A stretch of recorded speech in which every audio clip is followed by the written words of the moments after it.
Yes, everyone, and welcome to Greek Talk, the premier video podcast for Greek genealogy enthusiasts. Greek Talk is hosted by Gregory Kontos, founder of Greek Ancestry, and co-hosted by Georgia Stryker-Kilman of Hellenic Genealogy Geek and Karys Petranik of Spartan Roots. Today, we would like to kick off with some great news, as yesterday Greek Ancestry released another batch of records from the town of Karytena in Arcadia. These records come from the Greek Ancestry project, which belongs to our Village History Project Initiative family.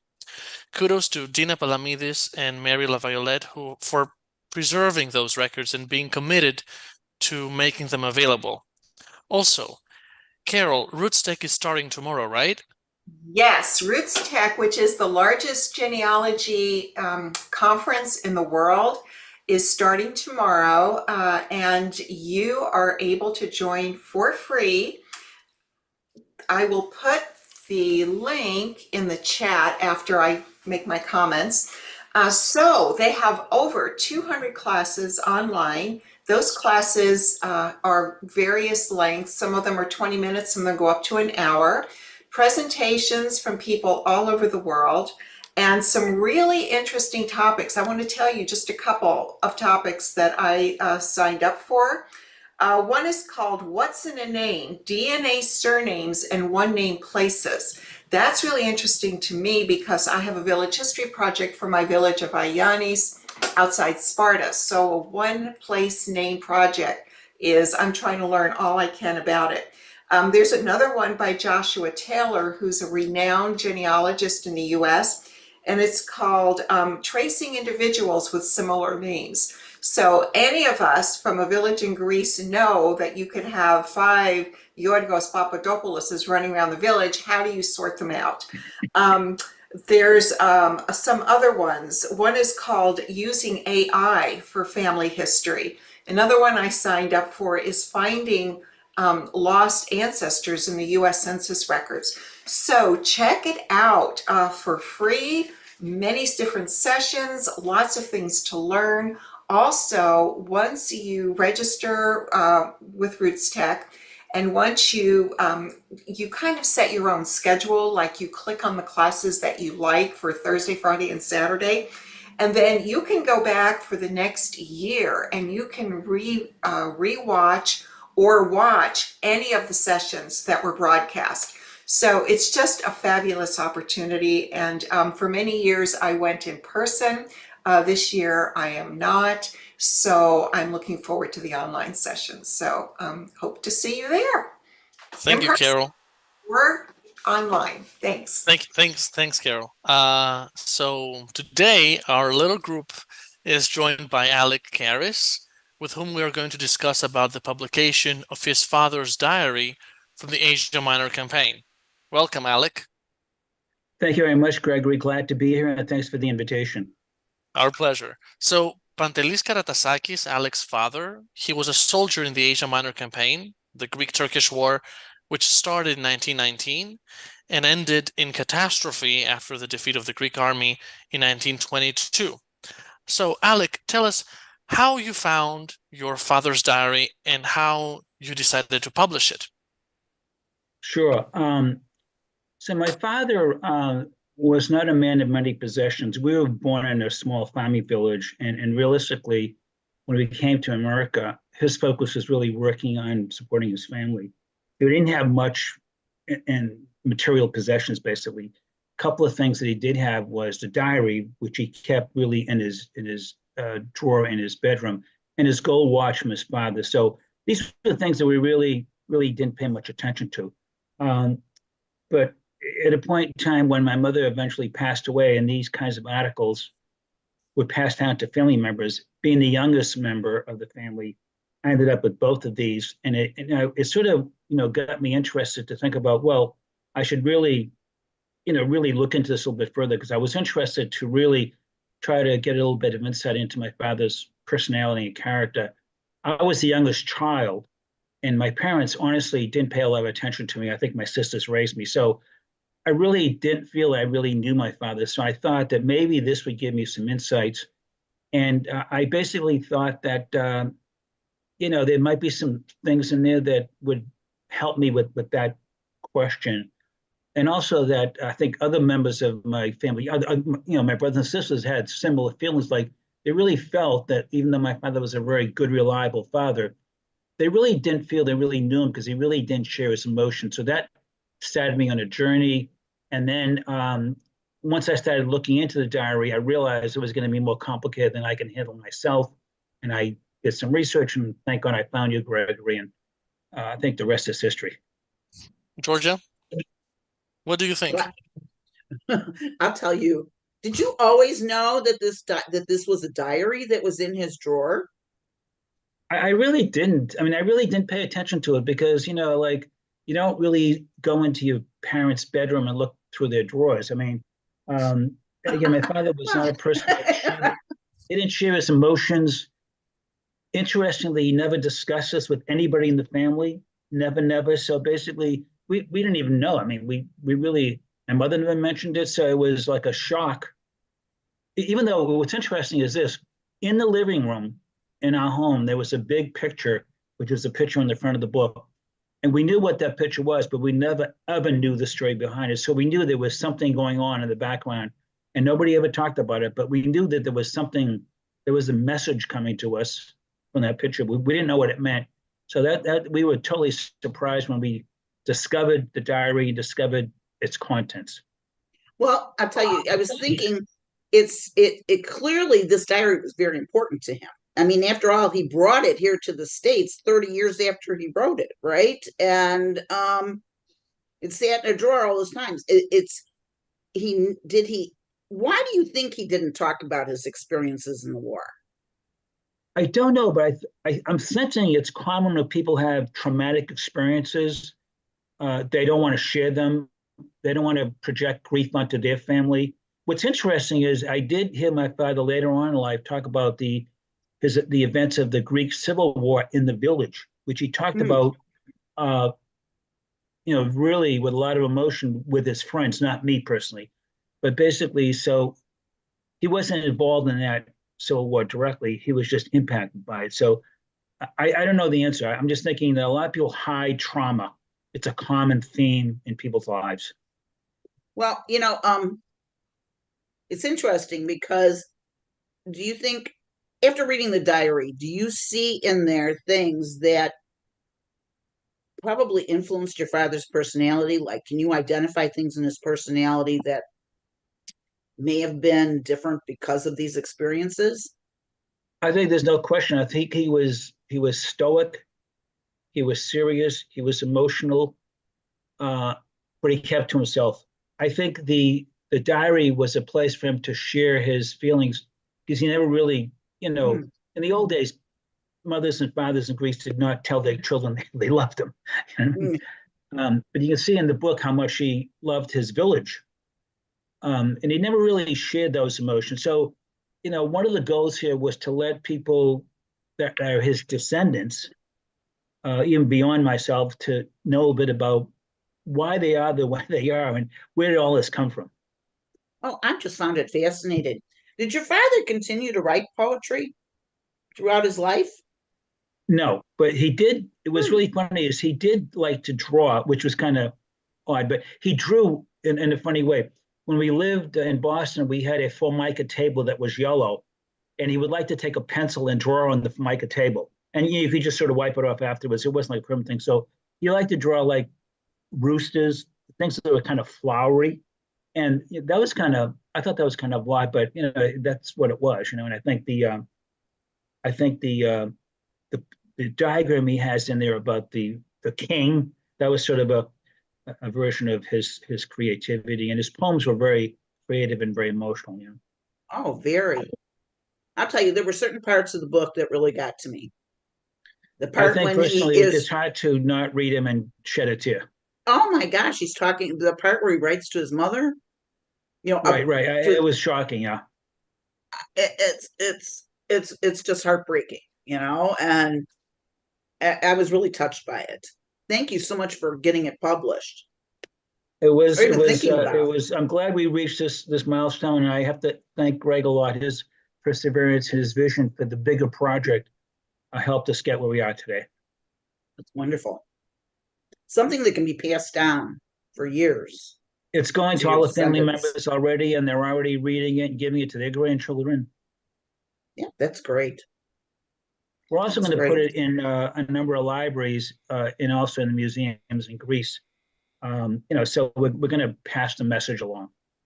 Yeah. That was one of the questions I had for you is where else would you be putting this diary? Because not only is it extraordinarily personal, but the firsthand account and the places that they went is a primary source historical information. Like, would you put it in the War Museum in Athens? Have you been to the War Museum in Yeah. Athens? So exactly correct. So Peter and I visited the War Museum in Athens. I Yeah. told them I would be providing a copy. They have a very lovely exhibit of that period, and I asked them to include this in the exhibit. There's a museum in Tripoli, which we visited. Similarly, there's an exhibit of that period, and I asked them to put this in the exhibit. They agreed pretty much verbally. So I'm going to send copies to them. And also, I visited the Yanadius Library in Athens. Yes. I'm going to give them a copy for that also. And then also, there's a library in the village of Nymfasia where I was born. We're going to give them a copy. So every place that merits a copy, I will donate a copy for all the obvious reasons. Can I also recommend that you put a copy in the Library of Congress? They are seeking to expand their Greek collection, and I know the woman who's over the collection for Greece and Cyprus, so I can put you in touch with her. Oh, absolutely. I'd love to do that. Yeah. They would love to have this copy. It's like I said, it's of great historical value. Um, well, I just think that as I read through it and I read the emotion and I used the word a few minutes ago, the pathos, the heartfelt feelings that he just expressed, they just flowed. And I imagine from what you said a few minutes ago that that was a surprise to you to see that side of your father, that emotional side, because as we said, Greek men in particular are quite stoic, which is the phrase that you use.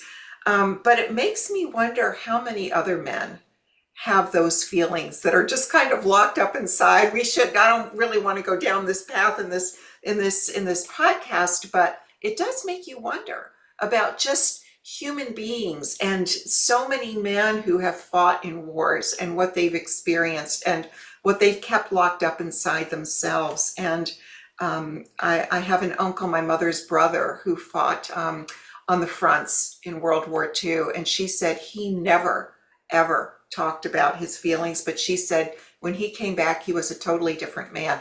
Well, now we understand PTSD, post-traumatic stress. Right. Yeah. Back then, nobody really knew or understood.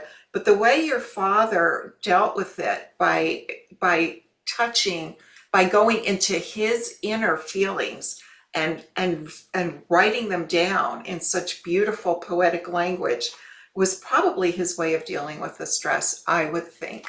And just expressing the side of himself that was a total opposite and counterpart to what he was experiencing at that moment.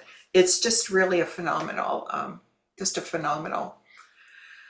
piece Yeah, of it work. makes you wonder, when did he have the time to do this writing? Was there a lot of downtime at night? Where did he have the ink and the pen and the patience, and then the vocabulary, which was kind of crude in some places, and then just the opening up and becoming vulnerable to share those emotions? Because I think he thought he was going to die. And I Oh, think he was leaving this as a Clearly. memento to his mother. You know what I mean? yeah, yeah. Well, are there any other writings, maybe not by your father, but by other people in your family, now that you've had this experience that you're thinking of, that you've come across, that you're thinking that you might want to somehow preserve or publish? I'm just curious if Yeah, there's. the answer is yes. So a couple of other things. We came over on a boat across the Atlantic Ocean that took 17 days, and one of my brothers actually kept a diary. I have the diary; it's in Greek, and I've read it. And one thing I was looking at is a larger family project, of which that would be a part. Also, my other brother wrote his mini life story. I have that also. So I've been projecting my own mind some other downstream family related projects, including the diary, those two stories, and other things, because my father was sort of the president slash mayor of the community. So there's a history there of the community and what he did and what he tried to do as a memorial in the community for him. There's a lot of other material. Now I'm trying to figure out how to organize it and create sort of a bigger picture, going forward. And I'm still trying to figure that out. Alec, you know that you're so critically important because this is what these people have written and what you have access to is firsthand primary source Right. information that scholars and people in the future would look back to try to reference. I'm learning a lot about this because we're putting publications from Greece in the Library of Congress, and Okay. the archivist there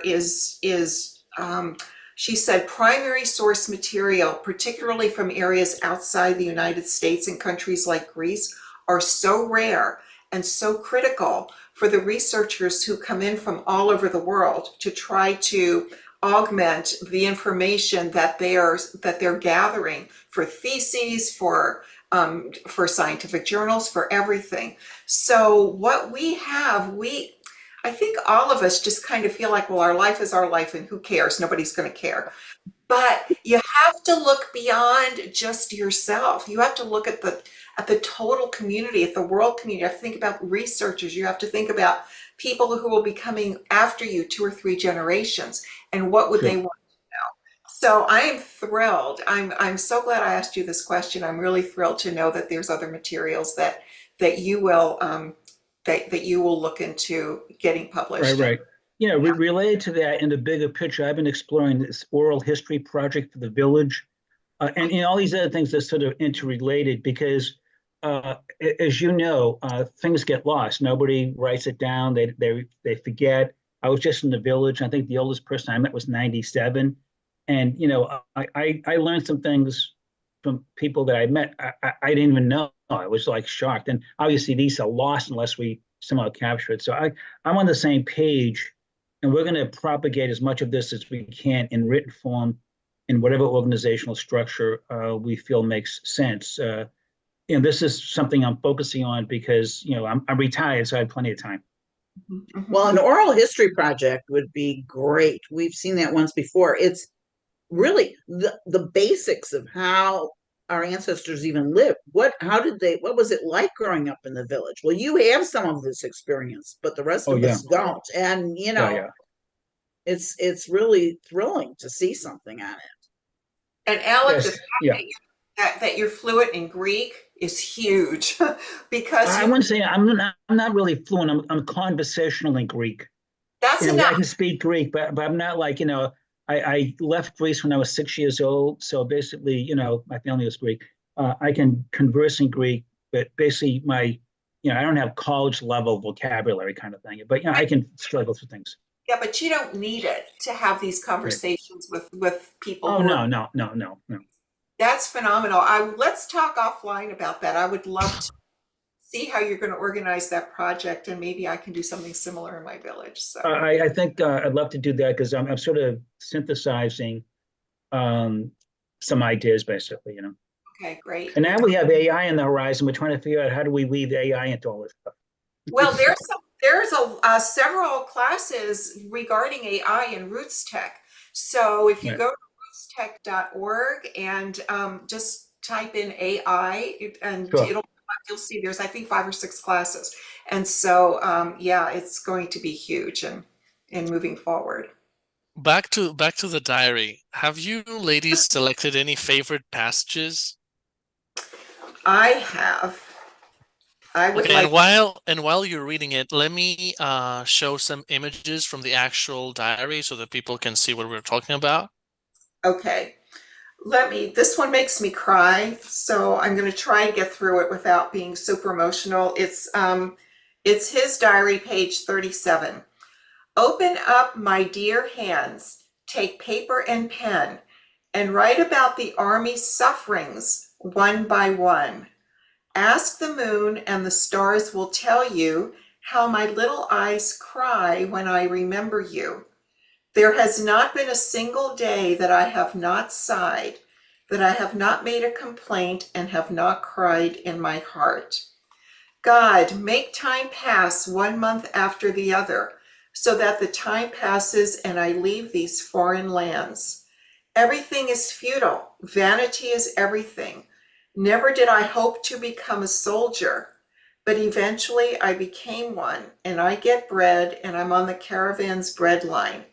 When someone goes to serve in the army, he must have 7 hearts to be able to return with one. I just can't imagine what he was going through when he wrote that.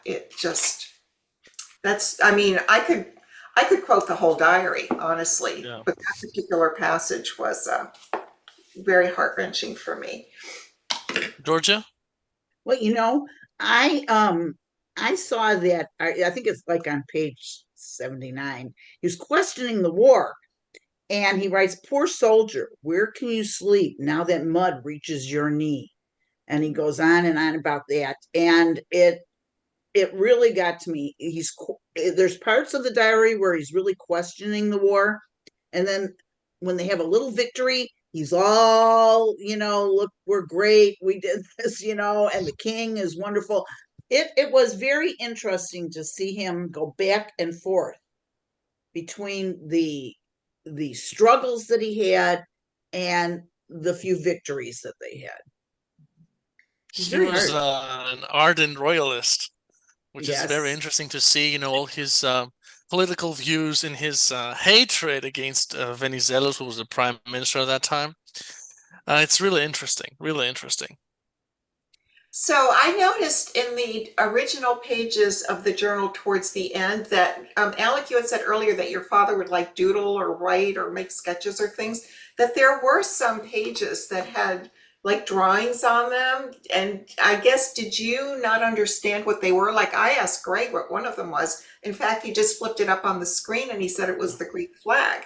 Yeah. Correct? Greg? The one that had like the, Yes, like that. Yeah. an old version of the Greek flag. Version of the Greek flag. And there were other sketches as well. Did you guys ever figure out what they were? Greg, were you able to help? No, there were some which were really strange. I couldn't tell. And Mhm. also at the end of the diary, there's uh, his own Greek English dictionary, apparently from when he arrived in the States. And that's also very interesting. We did not transcribe or translate that because it didn't have to do with the main content of the diary, but that's also very interesting, and it's included at the end of the book with the images of the original diary. So what we did, real quick for people to know, is we transcribed the original text in Greek, following all the syntax, grammar, whatever errors there were. We just strictly transcribed, and then we translated. Then we added footnotes to, to clarify whatever could be not unclear. And then we also added an introduction, historical introduction, and the images of the original diary at the end of the book. So this book, which concerns this diary of, let's say, 70, 100 pages, the actual book is almost 250, 300 pages. Well done. Yeah. And yeah, it was a very interesting project to work on. And I'm really glad that Alec, it was his idea to make something out of this. And as you said before, it's really important. It's not just the story of Pantelis. It's what this story can add to the bigger picture. So to have the voice of just a simple soldier, it's really important. And this is something that Alexander Kitreff and Gonda Van Steen mentioned in their testimonials. They were generous enough to provide us with testimonials for the book's advertising. So yeah, it's a real historical and family treasure. Absolutely.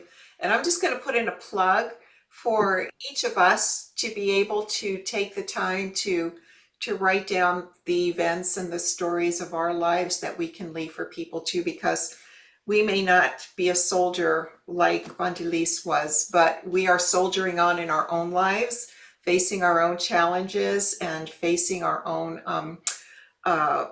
vicissitudes of war and all the horrible things that we're navigating and all the joyful things that we get to experience. Our lives are important too. Yeah. And aspects of our lives that even our families are not very familiar with. Correct.